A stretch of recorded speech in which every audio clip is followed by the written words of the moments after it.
provocar insuficiencia cardíaca.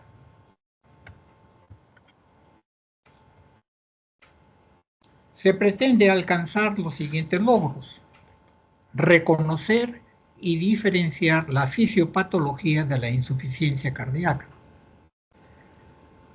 reconocer la clasificación y causas de la insuficiencia cardíaca, valorar los signos y síntomas de la insuficiencia cardíaca, identificar los exámenes de ayuda diagnóstica y estrategias de manejo y cuidados de la insuficiencia cardíaca. Insuficiencia cardíaca es un desorden multisistémico debido a una anormalidad primaria en la estructura y la función cardíaca, que origina un volumen sistólico bajo o un aumento de la presión de llenado del ventrículo izquierdo, con cambios hemodinámicos, neural y hormonal para contribuir a mejorar el comportamiento mecánico del corazón.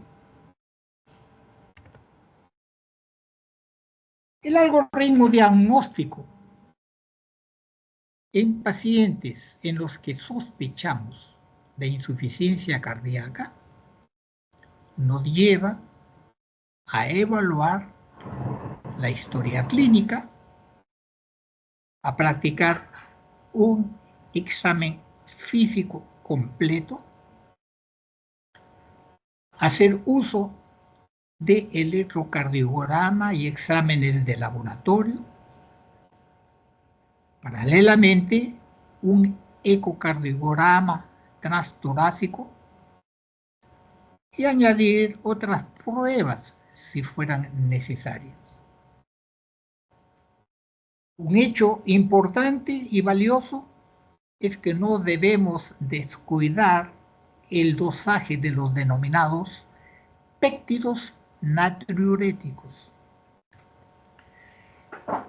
El péptido natriurético cerebral, ProBNP, con N terminal, mayor de 125 picogramos por mililitro, o el BNP, péptido natriurético cerebral, mayor o igual a 35 picogramos por mililitro. Una vez que nosotros tenemos la toma de sangre para valorar estos péptidos natriuréticos, junto con la evaluación clínica y nuestro electrocardiograma, como hemos dicho, procedemos a hacer el ecocardiograma transtorácico y todas las pruebas adicionales que fueran necesarias. El propósito es confirmar el diagnóstico de insuficiencia cardíaca. Y si tenemos resultados positivos en los hallazgos del estudio ecocardiográfico, fundamentalmente, establecemos la fracción de eyección, que puede ser igual o mayor de 50%, equivalente a normalidad. Una fracción de eyección moderadamente reducida nos lleva a hacer una insuficiencia cardíaca con una fracción de eyección de 41 a 49%. O puede llevarnos a hacer una fracción de eyección ventricular izquierda igual o debajo al 40%, lo que califica una insuficiencia cardíaca con fracción de eyección reducida. Tenemos que evaluar los factores precipitantes e iniciar tratamiento. ¿Cuáles son las causas de insuficiencia cardíaca? Los modos comunes de presentación y las investigaciones específicas. La causa, la enfermedad de la arteria coronaria, que puede ser un infarto, una angina o una angina equivalente. Pueden ser arritmias cardíacas, fuentes cardíacas. La hipertensión arterial, que puede llevarnos a hacer una insuficiencia cardíaca con fracción de eyección preservada, mayor al 50%, igual como hemos dicho, o estar atendiendo una hipertensión maligna con edema agudo pulmonar. Y aquí están los estudios que hay que hacer el seguimiento. Nosotros vamos avanzando para el sustrato anatómico. La cardiopatía valvular, que puede ser siguiendo a una enfermedad primaria de la válvula, de la estenosis aórtica, por decir, o el seguimiento de una enfermedad valvular secundaria con insuficiencia cardíaca, una enfermedad congénita valvular. Las arritmias, que pudieran ser taquiarritmias auriculares o arritmias ventriculares. Aquí necesariamente necesitamos el electrocardiograma de 24 horas, que es el Holter. Estudios electrofisiológicos si están indicados. Para la enfermedad valvular, necesariamente el ecocardiograma es puntual. Hipertensión arterial, podemos hacer el monitoreo ambulatorio de la presión arterial. Las cardiomiopatías, todas, van a estar acompañadas en algún momento de insuficiencia cardíaca, sea la cardiomiopatía dilatada, hipertrófica, restrictiva, la cardiomiopatía ventricular derecha arritmogénica, la cardiomiopatía periparto, el síndrome de Takotsubo, relacionado fuertemente con los transmisores adrenérgicos, adrenalina, noradrenalina, y las toxinas relacionadas con el alcohol, la cocaína, el fierro o el cobre. Entonces aquí hay estudios de angiografía, resonancia magnética cardíaca, pruebas genéticas en los casos de establecer si hay génesis en la cardiomiopatía dilatada, sobre todo. Una cascada propuesta para eventos de cardiomiopatía hipertrófica. Esta es una enfermedad que genéticamente tiene factores que participan con remodelación arteriolar. Aquí un estudio de PET que genera una disfunción microvascular que traduce una suerte de registro electrocardiográfico que revela isquemia miocárdica, un punto J bajo, ST va recto,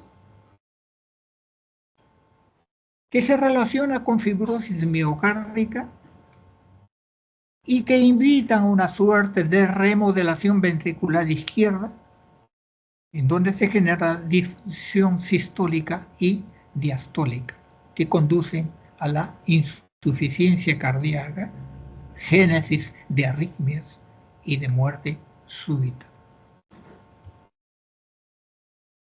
Una segunda presentación de causas de insuficiencia cardíaca, las cardiopatías congénitas, las congénitamente presentes o corregidas, la transposición de grandes vasos, de grandes arterias, la resonancia magnética cardíaca es muy útil, ver si hay comunicación interauricular, interventricular, la reparación de una tetralogía de Fallot, o la implantación baja de la tricúspide, que es la anomalía de Epstein. Puede haber procesos infecciosos, como la miocarditis viral, la enfermedad de Chagas, el virus de la inmunodeficiencia humana, la enfermedad de Lyme, que tiene que ver con serología, resonancia magnética, o biopsias endomiocárdicas. Podemos tener insuficiencia cardíaca inducida por drogas, los anticancerígenos, antraciclina, trastuzumab, los factores de crecimiento, los inhibidores inmunológicos, los inhibidores del proteasoma, las miocardiopatías infiltrativas como el amiloide, la sarcoidosis o las neoplasias, con los estudios especializados que podemos ir implementando o desarrollando en la medida que damos asistencia al paciente.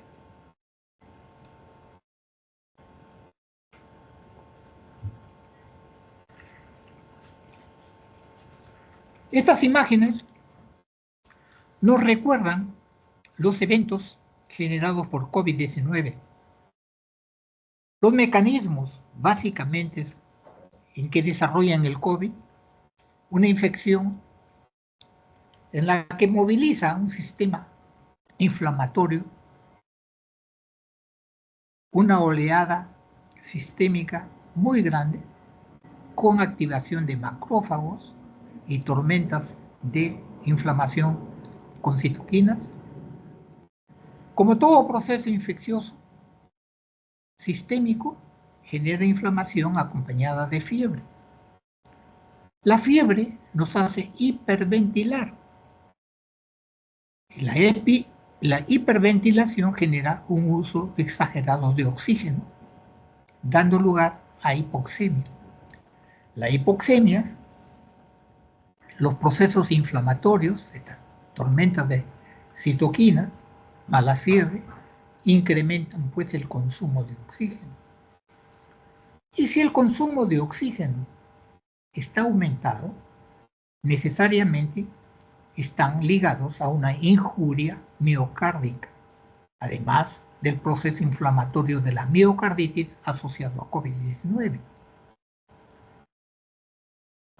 Esta injuria miocárdica también se vio reforzada o fortalecida por una cardiotoxicidad inducida por uso de drogas en experimentación. No conocíamos la presencia de vacunas, no había. Y en tanto se ensayaban una serie de fármacos como ensayo dosis-respuesta. No daba resultado, injuria miocárdica más aumentada y entonces la destrucción de las células del miocito liberaba troponina. Solo aparecen troponinas en sangre circulante si la membrana del miocito está alterada. Y si hay antecedentes de historia de enfermedad cardiovascular, se hacía mucho más fácil. Es así como la necrosis del músculo que limita la función del tejido normal, no afectado, llevaba a una disfunción ventricular y asociado a la insuficiencia cardíaca. Una tercera lámina de causas de insuficiencia cardíaca relacionada con el depósito anormal, como sucede con la hemocromatosis, la enfermedad de Fabry, los depósitos de glicógeno, la enfermedad del glicógeno. Naturalmente, despertaban la inquietud para búsqueda específica de investigación. La enfermedad endomiocárdica relacionada con radioterapia, con eosinofilia, con fibrosis endomiocárdica o con tumores carcinoides. La enfermedad pericárdica calcificada o infiltrativa, enfermedades metabólicas relacionadas con enfermedades endocrinas, enfermedades nutricionales relacionadas con tiamina, vitamina B1 y selenio, deficientes en la enfermedad autoinmune, investigadas con la exploración de reumatología, ANA, ANCA, enfermedad neuromuscular, como la ataxia de Friedreich, la distrofia muscular, estudios de conducción de nervios, electromiograma, estudios genéticos, CPK o creatinfosfoquinasa. Y vamos a unas causas genéticas de la insuficiencia cardíaca con fracción de eyección preservada. Mecanismos convencionales de la insuficiencia cardíaca fracción de eyección preservada, las derivadas a la hipertensión arterial, las que están ligadas a la evolución natural de la vida, la ancianidad, factores relacionados con hábitos dietéticos, la obesidad, la génesis del sexo femenino, la diabetes, enfermedad metabólica importante. Mecanismos compartidos, miocito, hipertrofia con disfunción microvascular, depósito de fibrosis, depósito colágeno, la expansión intersticial, los síndromes que comprometen la función del corazón y de los riñones, una autofagia limitada, inflamación miocárdica y sistémica que dañan la fuente de energía, daño de las mitocondrias y la génesis de proteínas secundarias. Mecanismos fisiopatológicos.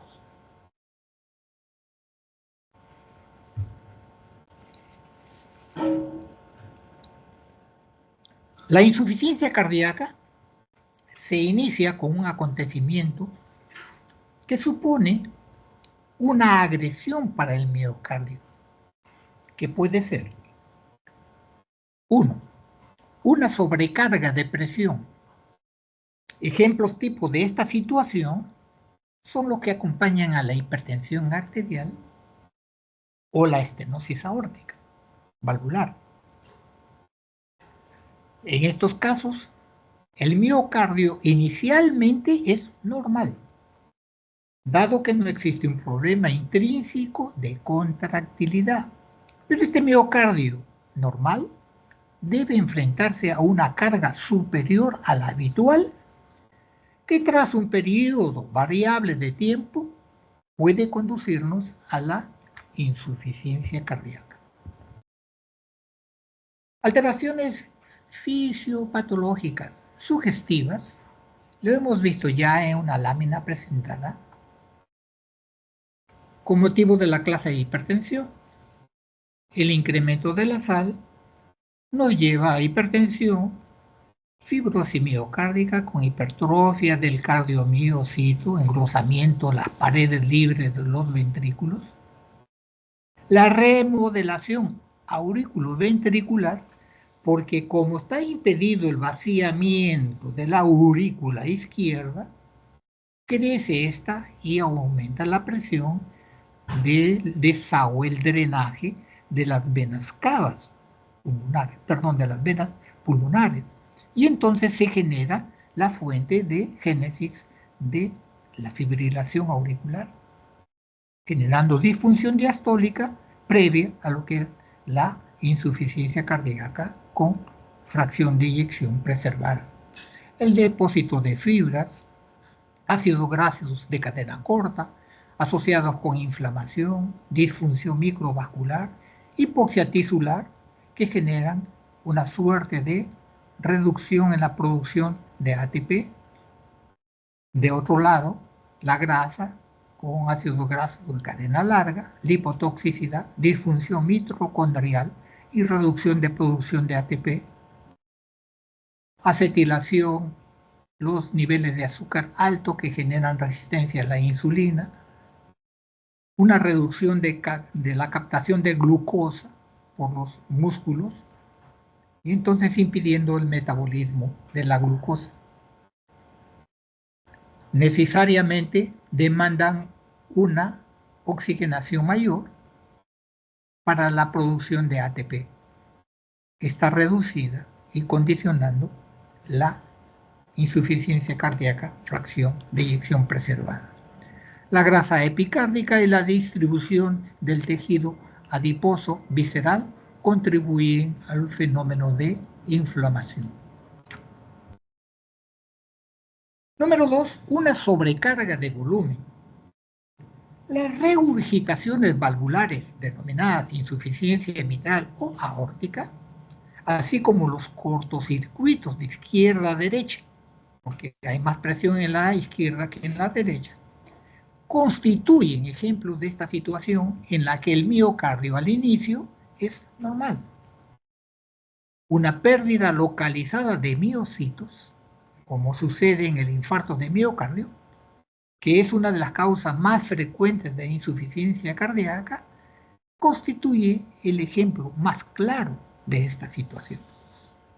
Aquí coexiste una parte del miocardio, la necrosada, cuya función se pierde por completo, con otra parte del miocardio sano, que debe someterse a una sobrecarga para suplir la contribución de la zona que ya no está funcionante, que está muerta, que está ausente. El resultado es que la función de las cámaras ventriculares se hacen disfuncional.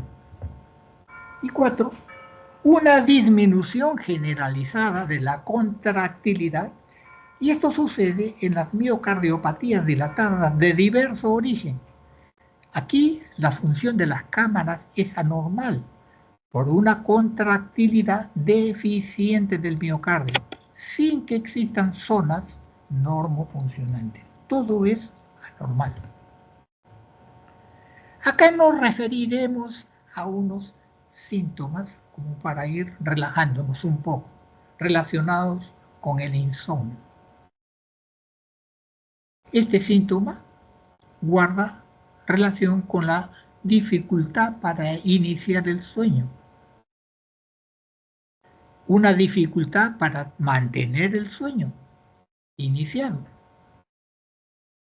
el despertarse muy tempranamente de manera irregular, que impiden hacer un sueño que no restaura la energía perdida durante el día. La duración del sueño pues está acortada y concomitantemente puede haber apnea del sueño. Y estas condiciones llevan potencialmente a mecanismos fisiopatológicos de manera potencial. Entonces, el insomnio nos muestra hiperactivos porque se activa y se desprende una disregulación de la zona hipotalámico pituitaria adrenal. Este eje alterado genera pues mecanismos fisiopatológicos potenciales, genera inflamación sistémica, aumentan la actividad simpática y generan una intolerancia a la glucosa y a la dislipidemia. Todos estos elementos generan riesgo cardiovascular y favorecen la incidencia de insuficiencia cardíaca. Existe pues una injuria miocárdica primaria. Esta injuria miocárdica primaria se relaciona con efectos secundarios en el miocardio, hipertrofia o la remodelación ventricular izquierda, los cambios en la contractilidad, la hipertrofia de los ventrículos, el aumento de la muerte celular programada, que es la apoptosis, una desregulación inflamatoria de las citoquinas, se propician fibrosis, producción de la síntesis de óxido nítrico alterada y un esquema de óxido regulación alterado. Los cambios electrofisiológicos que se asocian, además, a la producción de neurohormonas. Inicialmente se incrementa la actividad del sistema nervioso simpático, seguido por la actividad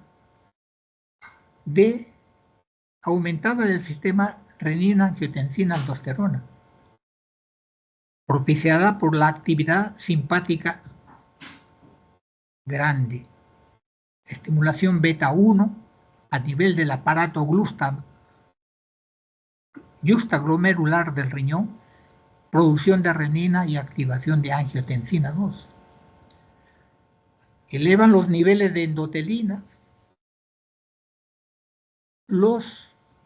luego ingresa este otro sistema para potenciar el simpático al RAS, que es el sistema péptido natriurético, con elevación de los péptidos natriuréticos cerebrales. Niveles de citoquinas continúan aumentando y con toda la injuria recibida, el endotelio responde con vasoconstricción, con producción aumentada de los vasodilatadores y de la oxigenación. Se generan los cambios estructurales y una desregulación de la citoquina. Todos esos elementos de injuria llevan pues como resultado a la insuficiencia cardíaca congestiva, a una falla de bomba progresiva, a incrementar los síntomas de insuficiencia cardíaca, generando arritmias y ocasionando muerte súbita. Esta remodelación ventricular, para hacer una suerte de comparación de lo que sucede en la insuficiencia cardíaca, fracción de eyección reducida versus la fracción de eyección preservada. En la fracción de eyección reducida, la imagen es que incrementa el estiramiento del miocito, agrandando la cavidad.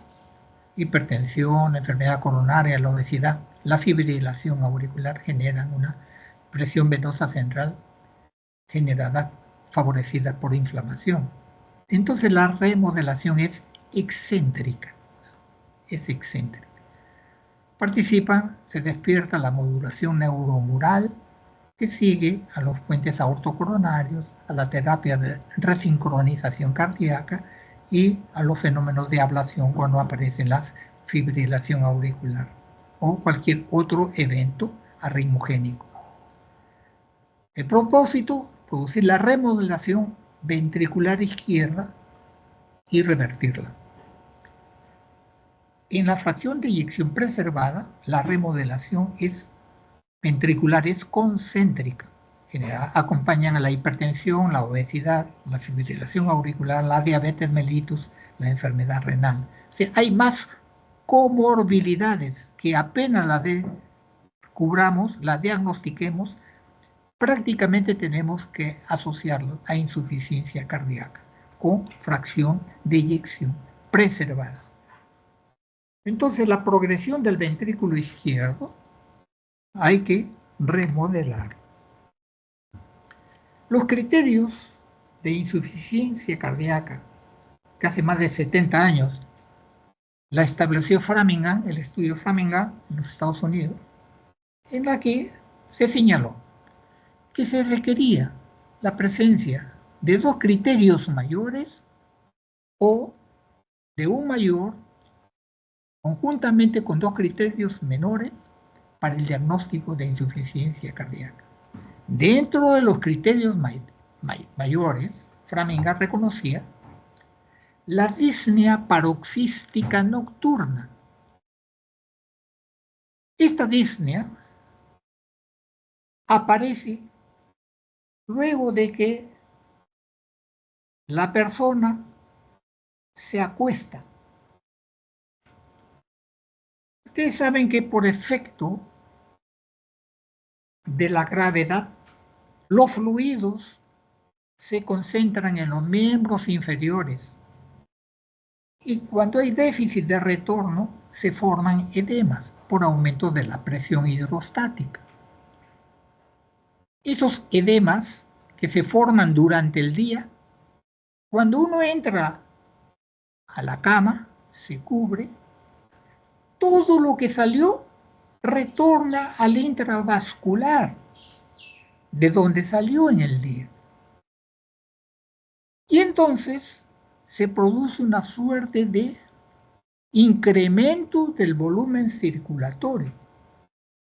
Si el corazón ya está desfallecido, al recibir una carga extra, se descompensa y el paciente se despierta súbitamente y se pone de pie, buscando aire y se corre hacia la ventana a ver para oxigenarse mejor. Eso es pues una disnea paroxística de presentación nocturna.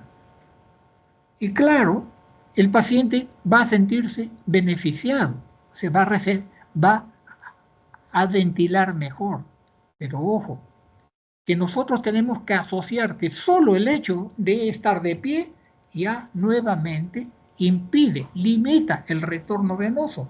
Entonces, no es que el oxígeno por la ventana abierta le haya dado solución al problema, sino el mecanismo de defensa que el organismo tiene, le hizo incorporar y contribuyó a que el retorno venoso se reduzca.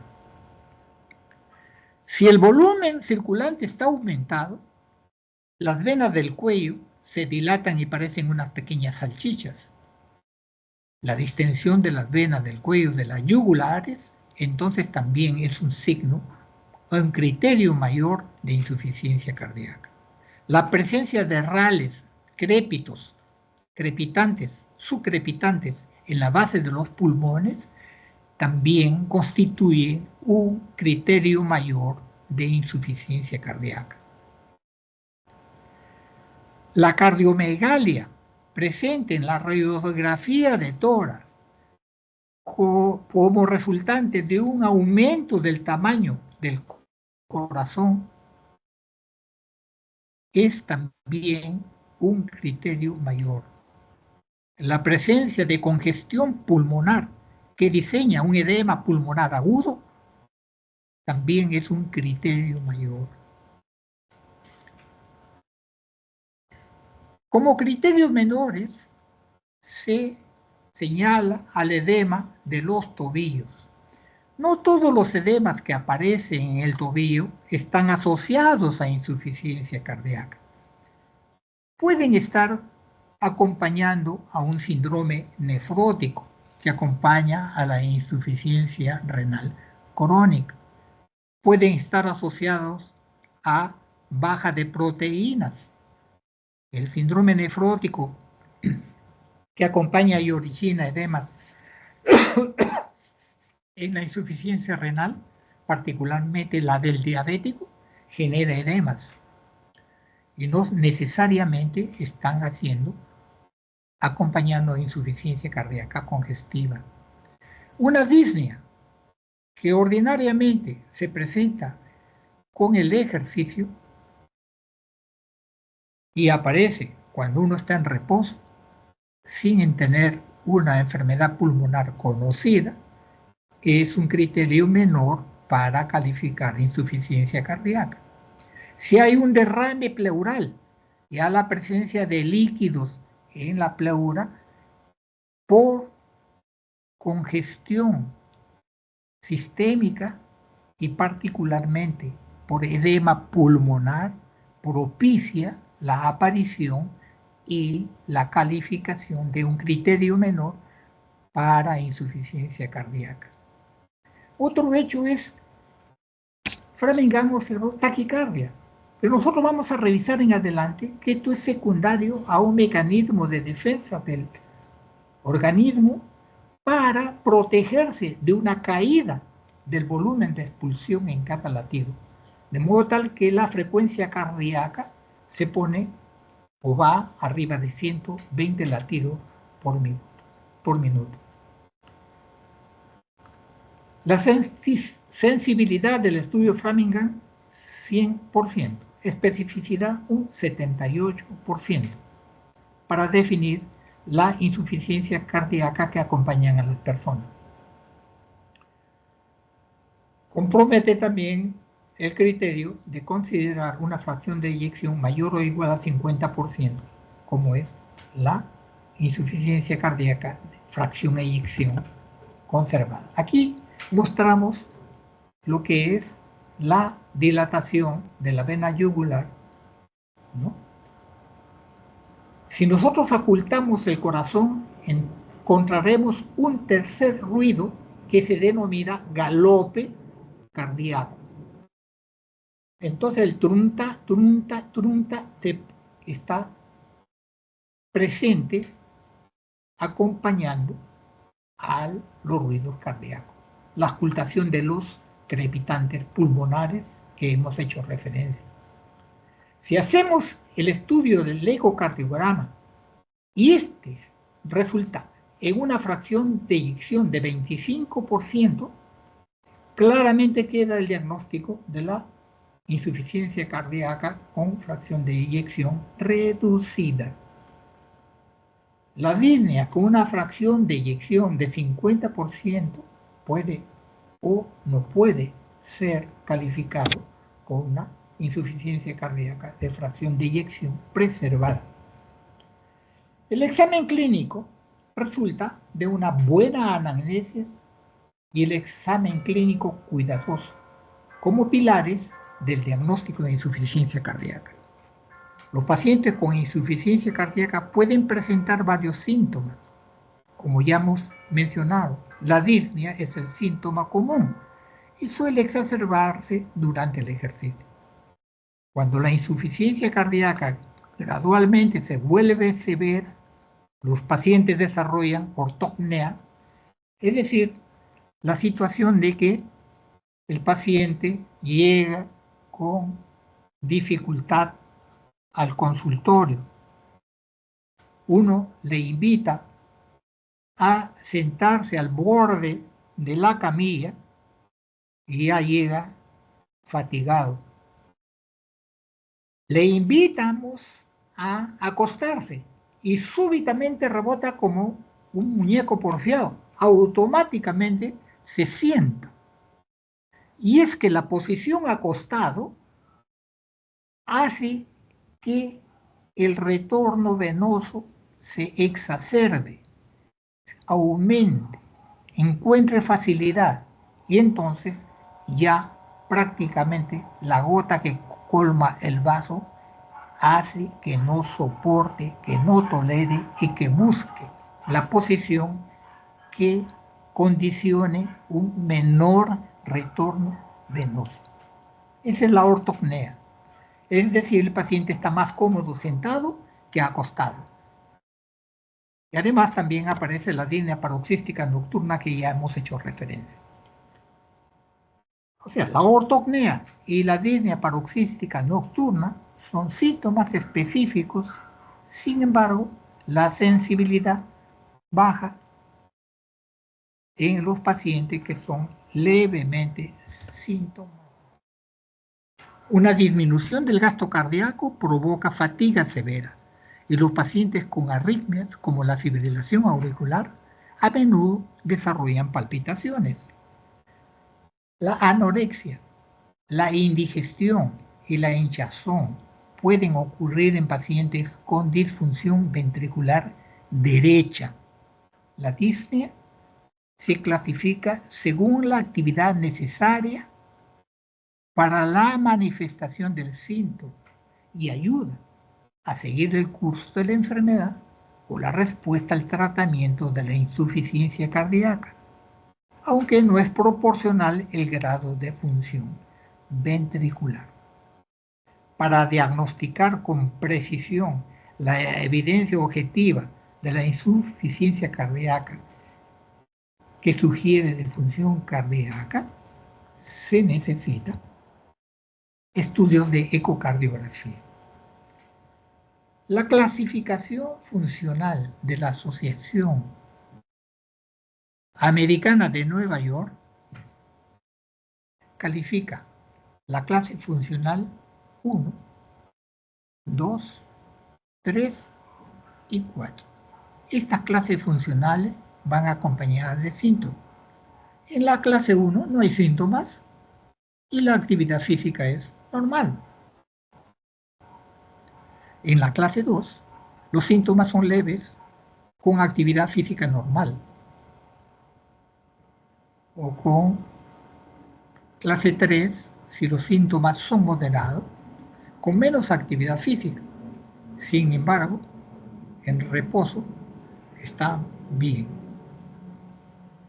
La clase 4, hay síntomas severos con actividad física mínima. Aunque sea llevarse una cuchara de alimento a la boca, puede generarle limitación física. O sea, hasta en reposo hay disnea. Esto quiere graficar una insuficiencia cardíaca izquierda y aquí a la derecha una dama con insuficiencia cardíaca derecha. En la insuficiencia cardíaca izquierda, hemos dicho, la disnea paroxística nocturna y la ortopnea son patognomónicos. Hay datos de congestión pulmonar que se expresan con tos, los estertores orales basales, el esputo asalmonado y una aceleración de la frecuencia ventilatoria. Puede haber cianosis en la parte terminal en la planta de los pies. Hay inquietud, ¿sí? La inquietud, la zozobra, el miedo a la muerte comienzan a invadir la calidad de vida perturbada del paciente. Se incrementa la presión hidrostática en los capilares pulmonares y el edema pulmonar se hace también fácil. Disnea de esfuerzo que hemos hecho referencia y la taquicardia, la frecuencia cardíaca elevada, acompaña frecuentemente a la insuficiencia cardíaca izquierda. En la insuficiencia cardíaca derecha, si es secundaria a hipertensión en la arteria pulmonar, el cuadro se denomina cor pulmonar. Se aprecia la ingurgitación yugular. Hay un aumento de la presión venosa central y periférica, con edema de los miembros inferiores y fatiga fácil. Ascitis, derrame abdominal, con hepatomegalia y reflujo hepatoyugular positivo. O sea, uno presiona la hipocondrio derecho y mira el cuello y ve cómo se ingurgita las venas yugulares. Entonces aquí tenemos los mecanismos fisiológicos que van acompañando a la insuficiencia cardíaca con el propósito de regular la función, los efectos funcionales.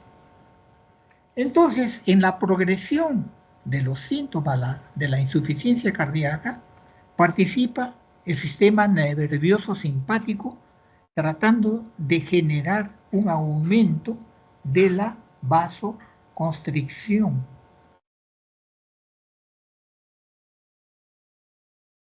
Luego aparece por estímulo el sistema nervioso simpático y la liberación de renina por el riñón. ¿Con qué fines?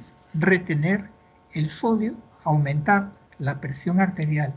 Retiene el sodio en mérito de la liberación de aldosterona de parte de las suprarrenales. Esta aldosterona propicia hipertrofia del cardiomiocito y favorece el establecimiento de fibrosis. La actividad del sistema nervioso simpático genera vasoconstricción porque se activa el sistema renina, angiotensina, aldosterona, los niveles de vasopresina, aumenta los receptores beta 1 con los que la frecuencia cardíaca y las fuerzas de contracción aumentan. O sea, frecuencia y contractibilidad aumenta por estimulación simpática inicial. Cuando se agota el sistema nervioso simpático, le releva el sistema renina-angiotensina-aldosterona, a estos dos se suma el sistema péptido-natriurético para generar vasodilatación y mejorar el riego de los órganos, favoreciendo natriuresis, pérdida de sodio en la orina, reduciendo el valor de la presión arterial, reduciendo la génesis de fibrosis, la hipertrofia y reduciendo la liberación de renina-aldosterona. Es decir, el sistema hormonal está participando secuencialmente y potenciándose uno a otro. El propósito, que los síntomas no progresen en la insuficiencia cardíaca y se produzcan efectos regulatorios fisiológicos. Los estadios de la insuficiencia cardíaca se han descrito el estadio A, B, C y D. Cada uno, en el estadio A, ya tenemos la expresión de los síntomas ausentes previamente, porque no hay compromiso estructural ni tampoco funcional. Solamente anormales podemos encontrar los biomarcadores, los péptidos natriuréticos A, B, C. Los pacientes con hipertensión, más fácil que hagan insuficiencia cardíaca. Enfermedad cardiovascular, la diabetes, la obesidad, la exposición permanente a agentes cardiotóxicos, las variantes genéticas para cardiomiopatía o historia familiar de cardiomiopatía ya nos prenden luces ámbar para insuficiencia cardíaca, está en luz roja.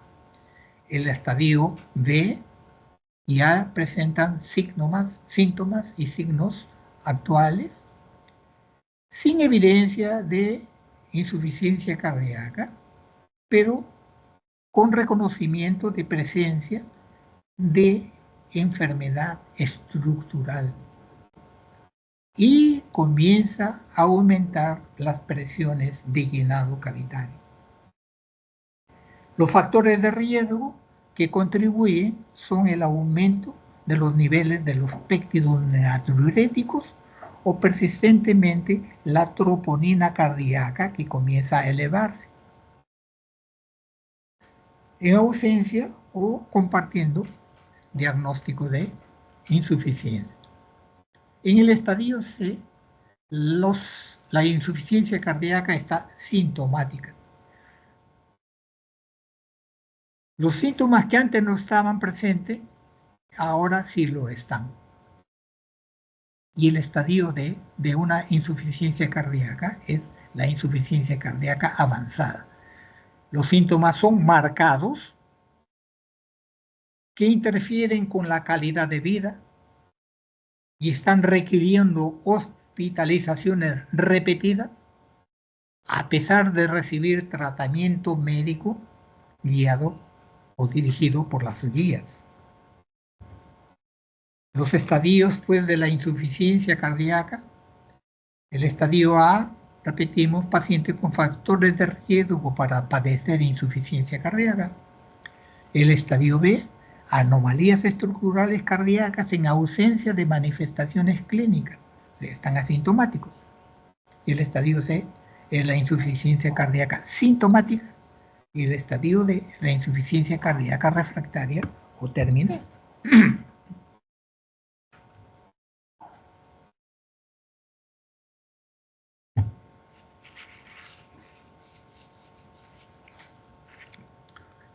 Estas imágenes nos muestran una trayectoria de la insuficiencia cardíaca aguda. La figura demuestra una posible remisión de los diferentes fenotipos de la insuficiencia cardíaca aguda. Y es como sigue. Pueden remitir una insuficiencia cardíaca cuando se relaciona a una taquicardia inducida por una cardiomiopatía, si es que estamos al inicio de la cardiomiopatía utilizando medicaciones inotrópicas que favorecen la contracción o que favorecen la dilatación, o sea, contracción, dilatación, que se pueden conseguir con medicación adecuadamente, oportunamente y en dosis correcta, conseguir efectos de revertir el inicio de una insuficiencia cardíaca. La cardiomiopatía periparto, terminado el embarazo, remite la insuficiencia cardíaca ayudado con medicación. Cuando el miocardio isquémico está aturdido o atontado, ¿verdad?, también nosotros podemos conseguir una recuperación. O si la cardiotoxicidad es inducida por drogas, suprimiéndolas y reemplazándolas por drogas útiles, podemos remitir la insuficiencia cardíaca. Takotsubo es una insuficiencia cardíaca aguda que acompaña habitualmente a los veteranos que están sometidos a injuria de liberación de mediadores químicos, adrenalina, noradrenalina. Habitualmente, como sabemos, se expresan con alteración del carácter. Reniegas, te pones vehemente, te pones litigante, y en tanto esto condiciona el desarrollo agudo de una insuficiencia cardíaca con una particular disposición de la forma del ventrículo izquierdo que aparece como abombado, como un instrumento que los japoneses usan para pescar pulpos, que es el takotsubo. Luego, hay una insuficiencia cardíaca persistente que se acompaña a la miocarditis o los cuadros de hipertensión arterial refractaria, sobre todo, sostenidas, que llevan a ser una hipertrofia ventricular izquierda y que reducen la posibilidad de la eficiencia mecánica de las paredes ventriculares. Otro hecho fundamental es el infarto de miocardio. El área oscura reconoce la secuela de un infarto, que es muerte de parte del músculo cardíaco. Entonces, la parte muerta ya no trabaja, ya no funciona. ¿Quién tiene que asumir la carga? El músculo no comprometido, el músculo sano, que asume la función de lo que ya dejó de trabajar. Las cardiomiopatías genéticas generan pues una forma de insuficiencia cardíaca avanzada y relativamente irreversible.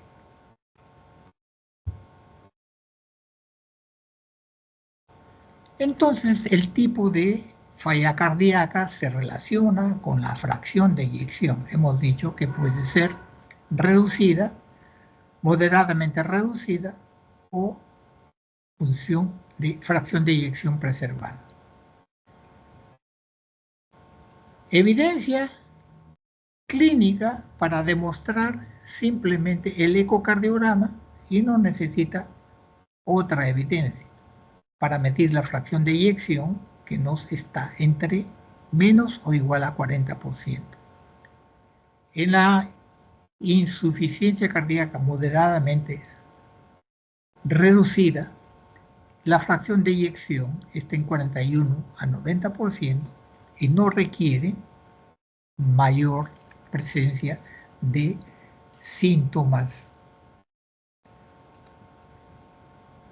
Los síntomas y signos que acompañan a la fracción de eyección preservada se caracteriza por una fracción de mayor de o igual a 50% y se evidencia con niveles de péptidos natriuréticos aumentados, una estructura ventricular izquierda con anormalidades que sugieren alteración funcional, una disfunción diastólica o una presión de llenado ventricular izquierda aumentada. La fracción de eyección moderadamente reducida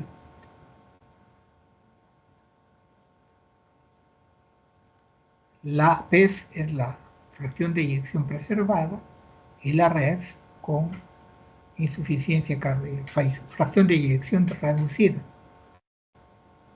Los síntomas típicos son la disnea al ejercicio, la ortopnea, la disnea paroxística nocturna, la fatiga y el edema de los pies. Síntomas atípicos se refieren a la ganancia de peso, a la pérdida de peso, a la pérdida del apetito y a las palpitaciones. Signos típicos, tenemos a la distensión de las venas yugular, la presencia del tercer ruido, los signos atípicos, el edema periférico, los rales pulmonares, porque la fibrosis pulmonar también puede dar rales, los latidos cardíacos irregulares, una fibrilación auricular, la taquipnea, la hepatomegalia y la presencia del líquido abdominal, que es la ascitis. Los determinantes hemodinámicos de los péptidos natriuréticos, tipo A, tipo B, tipo C,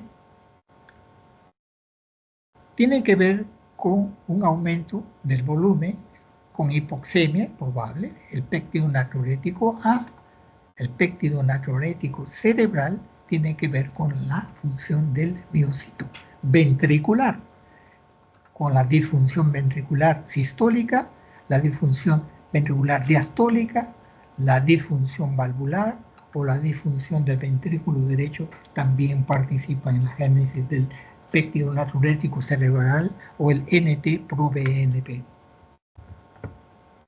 La definición de insuficiencia cardíaca, de acuerdo al criterio de la fracción de eyección ventricular izquierda, simplemente para reforzar lo que ya hemos estado repitiendo. La fracción de eyección reducida, menos de 40%, la fracción de eyección moderadamente reducida, de 40 a 49%, 41 o 49% si gustan, y la preservada mayor o igual al 50%. ¿Qué es la fracción de eyección? Se entiende por fracción de eyección el porcentaje de volumen telediastólico que es expulsado por el ventrículo en la sístole siguiente. En circunstancias normales, el valor de la fracción de eyección se sitúa en torno a un 60%. También se expresa como fracción de la unidad, en cuyo caso sería 0.6. La depresión de la fracción de eyección puede ser ligera, 0.5 a menos 0.40. Por debajo del 35 o 30% se considera una depresión severa de la función ventricular.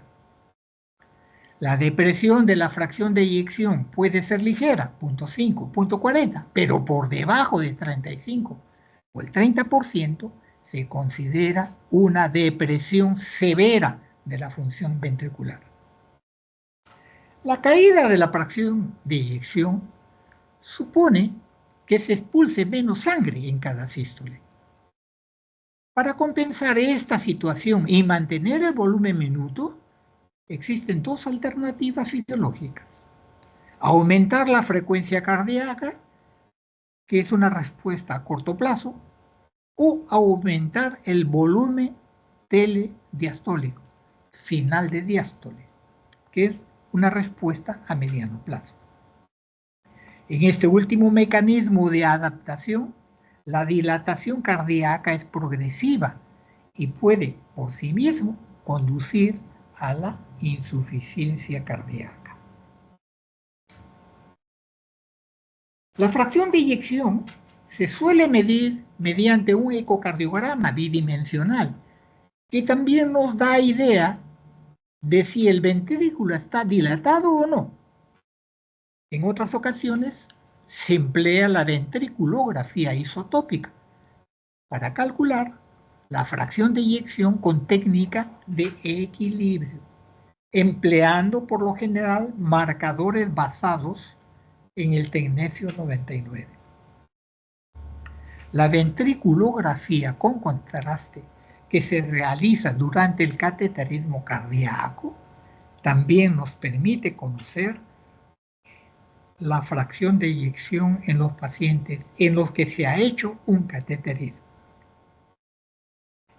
Igualmente, la resonancia magnética nuclear nos permite medir este parámetro con fiabilidad y con una variabilidad menor que el ecocardiograma. El sistema simpático, mecanismo neurohumoral. El sistema nervioso simpático se encuentra activado en la insuficiencia cardíaca, tanto más cuanto más severa es la alteración hemodinámica. Los niveles de catecolaminas en sangre tienen valor pronóstico, siendo este peor cuanto más elevados están. Las consecuencias de la activación adrenérgica son varias. Aumento de la contractilidad miocárdica, aumento de la frecuencia cardíaca y aumento de la resistencia periférica. Las dos primeras de estas acciones son consecuencias de la estimulación beta-1 miocárdica aumentada.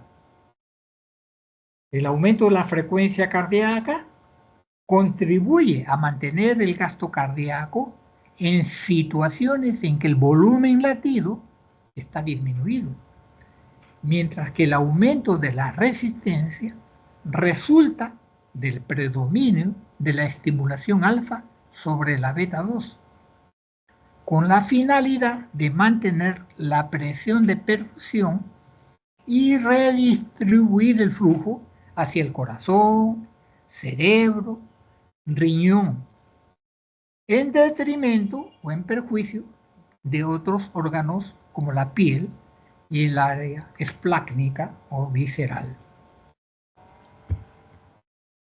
Esta respuesta es estándar y diseñada para responder al estrés cuando la función cardíaca es normal. Sus efectos sobre el corazón insuficiente pueden tener una serie de inconvenientes. El aumento de la frecuencia cardíaca aumenta el consumo de oxígeno, mientras que la acción arritmogénica directa o indirecta de las catecolaminas puede contribuir a las arritmias y a la muerte súbita de pacientes con insuficiencia cardíaca avanzada, como consecuencia de la hipopotasemia inducida por la entrada de potasio dentro de la célula. La activación simpática y la reducción del tono parasimpático que acompañan a la insuficiencia cardíaca producen una mayor susceptibilidad para la fibrilación ventricular durante la isquemia miocárdica. También la estimulación simpática puede favorecer la heterogeneidad de periodos refractarios ventriculares que propicia la reentrada. Como vemos, todos estos mecanismos intentan compensar la situación creada por un gasto cardíaco insuficiente, aumentando la frecuencia cardíaca, el volumen latido, con dilatación ventricular o a ambos. Este último mecanismo, junto con el intento de aprovechar el mecanismo de Starling para aumentar la precarga, conduce a una elevación de las presiones de llenado ventriculares responsables de la disnea y de la congestión venosa. Ambos mecanismos llevan a un aumento progresivo de deterioro de la eficiencia del miocardio, agravada por el aumento de la resistencia periférica, en un intento de mantener la presión de perfusión a ciertos órganos. Parece, pues, que los mecanismos de compensación pueden considerarse como armas de doble filo, que ayudan a perpetuar y empeorar la situación del corazón. En este modelo neurohumoral de la insuficiencia cardíaca se basa el intento de tratamiento mediante la modificación o bloqueo de algunos de estos sistemas neurohumorales. La activación simpática, estimulación metaboloreceptores, la activación del sistema renino-angiotensina-aldosterona, de la resistencia de la insulina, del daño de los reflejos, quimiorreflejos, la alteración del ritmo, arritmias, muerte súbita, hipertrofia cardíaca, disfunción endotelial, disfunción ventricular, ateroesclerosis, intolerancia al ejercicio, inflamación del sistema inmunológico y, como hemos dicho, resistencia a la insulina. El efecto crónico de la estimulación simpática con las neurohormonas aumentadas, engrosamiento de la pared, reducción de la compliance por reducción de la hipertrofia, aumento de la aterosclerosis, con la presión sanguínea, hipertrofia de los ventrículos, aumento de isquemia, de las arritmias y de la falla cardíaca. Daña también la filtración glomerular, ocasionando isquemia e insuficiencia renal.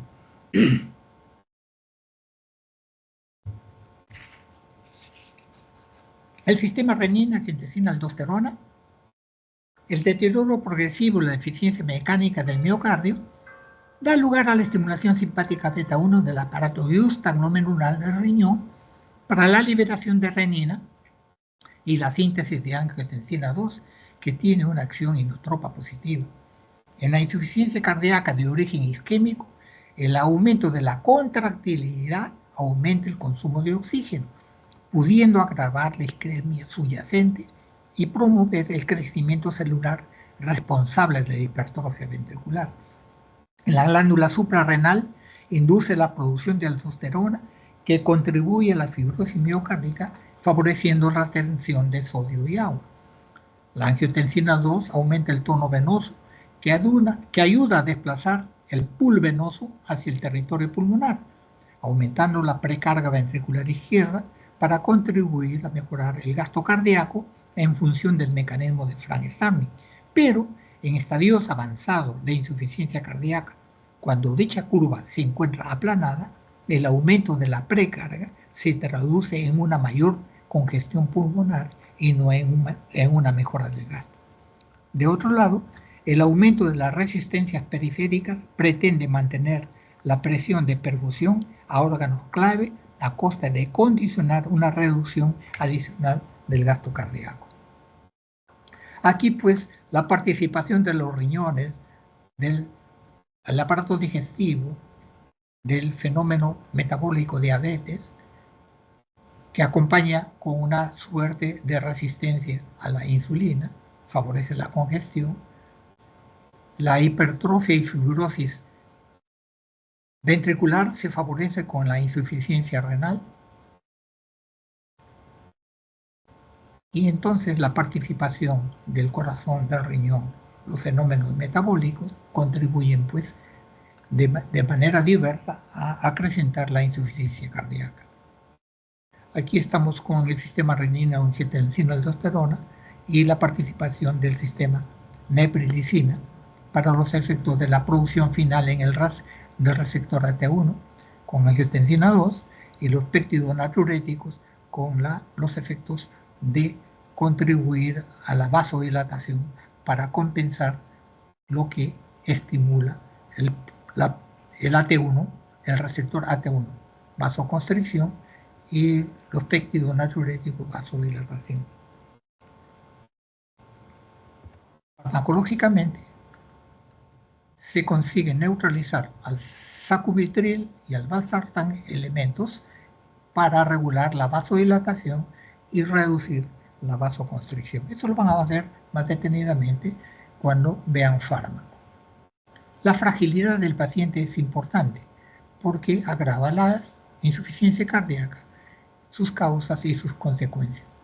comorbilidades, enfermedades neurológicas, renales, diabetes, ansiedad, depresión, condiciones inflamatorias, daños en la movilidad, el daño cognitivo, la anemia, la cardiopatía coronaria, enfermedad respiratoria, enfermedad tiroidea, el dolor crónico, la enfermedad hepática, los músculos esqueléticos, la enfermedad de músculos esqueléticos, todo lo que es reumatología, el uso de polifarmacia, de riesgos ambientales como la pobre nutrición o la actividad reducida, que es acondicionante, aislamiento social y los cambios relacionados con la vejez misma, el envejecimiento celular, la disfunción mitocondrial, la neurodegeneración, las deficiencias hormonales, hacen más frágil para la insuficiencia cardíaca, que pueden ocurrir en cualquier subgrupo, que resulta un estatus funcional pobre asociado con la pobreza de resultados en todos los grupos. El factor pronóstico es independiente de lo que genéricamente genera la insuficiencia cardíaca, con scores o riesgos, calificaciones específicas, falla cardíaca y fragilidad. Esto se refiere al tratamiento o manejo del empeoramiento de la insuficiencia cardíaca, y esto es la evaluación de la congestión a través de signos clínicos como fatiga, disnea, ortopnea, edema yugular, distendida, incremento del peso corporal, y biológicamente detectando péptidos natriuréticos, el valor del hematocrito y la creatinina sérica, porque falla el corazón y fallan los riñones. Los exámenes de ultrasonido pulmonar o los referidos a la vena cava inferior. Nuevamente, signos clínicos, los marcadores subclínicos, los eventos que acompañan hospitalización y resultados de aumentar la mortalidad y las rehospitalizaciones con empobrecimiento de la calidad de vida y la necesidad de mayores tratamientos. Aquí el tratamiento y la prevención, medidas generales que ustedes tienen ahora la oportunidad de revisar para no entorpecer más el desarrollo de la clase. Y aquí relaciones hipotéticas que tienen que ver con la fracción de eyección preservada o fracción de eyección reducida, hipertensión, diabetes, obesidad, apnea del sueño y el tabaquismo, que favorecen la presencia de stroke, accidentes cerebrovasculares. Incluso la fracción de fracción de eyección también contribuye a los riesgos cardioembólicos, los accidentes cerebrovasculares. Rápidamente, los fármacos que se usan para el tratamiento de la insuficiencia cardíaca, solo para mencionar y reenfatizar: antagonistas de los receptores mineralocorticoides, los inhibidores de neprilicina, los inhibidores del sistema de transportador de sodio-glucosa en el túbulo proximal, la presencia de beta bloqueadores. Estos son los pilares en los que se reposan actualmente. Aquí tienen otros manejos complementarios para que tengan en su archivo personal. Aquí algunos modelos humanos para tratar de encarar la explicación que podemos darle a nuestros pacientes en la medida en que se preste la posibilidad. Y este es el manejo crónico de control de automonitoreo en casa.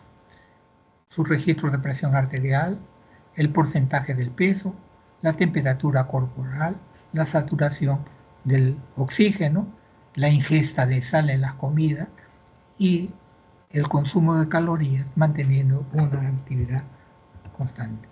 Importante es entonces apostar por la remodelación inversa del ventrículo izquierdo. La fracción de eyección reducida lleva a una fracción de eyección persistente, y lo interesante es rescatar de la fracción de eyección reducida para una fracción de eyección ventricular izquierda mejorada para revertir la insuficiencia cardíaca, recuperar los biomarcadores y normalizarlos, remitir los síntomas y mejorar la calidad de vida.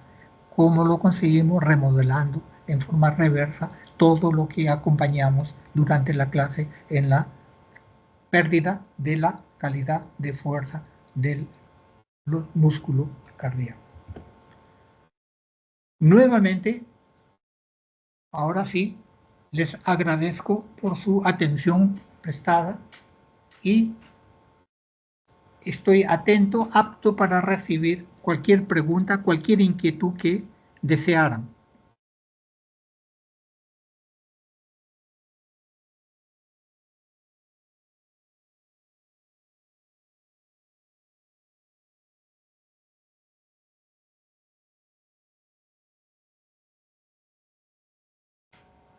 ¿Alguna pregunta, por favor? ¿Están?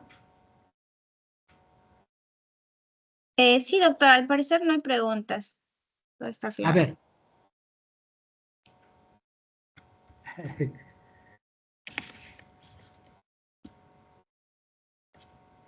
Deseo en verdad que hayan captado los mensajes que tienen bastante presencia en la práctica diaria con nuestros pacientes. Sí, doctor, ha quedado bastante claro. En caso de que haya algún tipo de preguntas, ya lo estaremos respondiendo con nuestros doctores de práctica en todo caso. Muy bien, muy bien, muy bien. Les agradezco su atención y les deseo que tengan un bonito fin de semana. Gracias igualmente, doctor. ¿Me podría pasar los PPT, por favor, para compartirlo con mis compañeros? Me agradecería. ¿Cómo no, mi estimada Edith? Enseguida te voy a remitir. Gracias, doctor. Ok. Gracias, doctor, por la clase. Muchas gracias, doctor. De nada.